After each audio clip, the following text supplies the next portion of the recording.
नमस्कार जय जगन्नाथ मु स्वागत करुच्ची मोर ओडिया यूट्यूब चैनल ओडिया बाबरची को आज मु आपण मानक पई माछर गोटे नुआ रेसिपी नहीं आसी माछ लंका पानी मुझे अधा केजी रोही माछ को काटिकी भल भाव सफा करी हलदी लुण देकी मैरिनेशन करनी एठी मु सोरिष तेल नहीं 4 बड़ टेबल स्पून तो माछ को आम भल भाव भाजीदबा बेसी क्रिस्पी करेनि यहाँ टिके नरम रछटा जमती आउ मु आलू ये 3टी नहीं लंबा लंबा कर काटी देछि तो आपण मैंने जी आलू खाऊे से हिसाब से मात्रा आलू नहीं पारे। तो ये देखो माछ गुड़ी को गोटे गोटे पकईकि भाजी दूसरी जदि आपण मानक बड़ माछ मिलूँ ताले से बेसी टेस्टी लगे जेहेतु मुझे रोचे से छोट माछ आवेलेबल थिला तो मुझे गोटे अधा केजी माछ ही नहीं।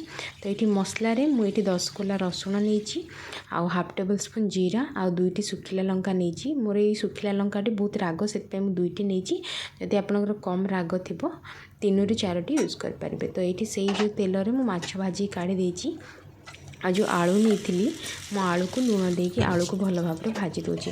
तो ये आलूटा ऑप्शनल आपण मैंने जदि डायबिटीज पेसेंट थे आलू खाऊ थे बिना आलू भी एमती माछर झोल करें। यहाँ गोटे स्पेशली झोल रेसिपी आ उषुना भात सहित कि भात सहित अरुआ भात सहित ये बहुत ही टेस्टी लगे। बेसी मसला एथिरे नाई तो मसलार फ्लेवर बेसी आसबनी सिंपल मसला। तो ये देखो आलू भाजी जाइए काढ़ी देची एठी मु कला जीरा जोटा को कहते कलौंजी सेटा को हाफ टेबल स्पून पकई देची आउ कंचा लंका 2टा छिड़ेकी पकई देची आउ आर मेन इनग्रेडिएंट्स होची टमाटो मुझे मीडियम साइज 2टा टमाटो नहीं। तो ये टमाटो को मु लंबा लंबा काटिकी पकई देची हमको टमाटो को भल भाव में घोरेकी टिके लुण देकी ताको भल भाव मेल्ट करार अच्छी। तो जेहेतु यहाँ लंका पानी तो ये केवल टमाटो आउ जो लंकार फ्लेवरटा ही आसे टमाटोटा टिके खट्टा अंश दिए आउ लंकार जो राग अंश आउ रसुणर बास्नाटा बहुत बढ़िया लगे। ये झोल बहुत माने टेस्टी भी आ बहुत जल्दी भी हो जाए। तो मुझे हलदी जस्ट हाफ टेबल स्पून दूसरी कहीं माछर भी हलदी पकई आउ जेहेतु लंका राग अच्छी मुझे जस्ट कलर पाई काश्मीरी लाल मिर्च गुंड हाफ टेबल स्पून पकई।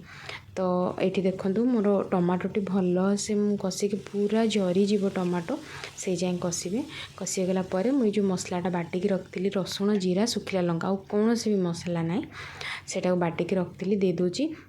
तो ये मसलाटा कषिया भी अधिका समय लगे खाली तेल टिके ऊपर को आसीगले छाड़ीगले आमर मसलाटा हो तो घोड़ी घोड़ी कले कौन हुए ना जल्दी मसलाटा हो जाए। तो ये देखो तेल ऊपर को छाड़ी आसला आ मसला भी पूरा रेडी। तो मुझे भजा आलू पकई दूची जदि आप आलू यूज करना तरकारी तो मसला टिके कषिगला आपड़ डायरेक्ट गरम पानी चेष्टा करेंगे गरम पानी दवापाई कि गरम पानी देकी ताको फुटे देबे। तो ये जेहेतु मु आलू यूज करुँची मु किछि समय 5 मिनट आलू को भी मसला देकी कषुची याद्वारा आलू भी मसला को सोक कर नब।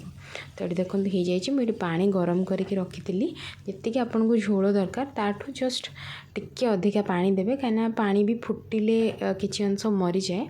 तो ये देखो मु पानी देदेली आउ ए झोल किछि आंबुल आउ कौन सी जिनस गरम मसला किछि पकेबा दरकार नहीं जदि आपन टिके धनिया पत्र ऐड करेंगे नले झोल सेमिति बहुत टेस्टी लगे।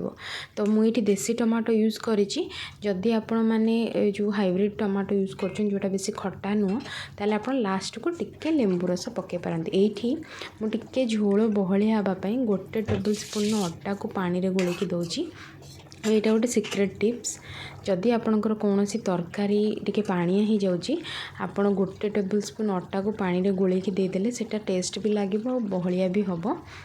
बेसन समस्ते भावती बट अटा यूज करेंगे देखिए बहुत भल लगे। तो मुझे माछ को पकईकि भल भाव फुटे देची आमर माछ लंका पानी रेडी मुझे ऊपर खाली धनिया पत्र दूची आ कौन सी पाउडर मसला ना माछ मसला ना कि ना देखो केते सुंदर आ टेस्टी देखा बहुत ही खाइबा को टेस्टी आमर माछ लंका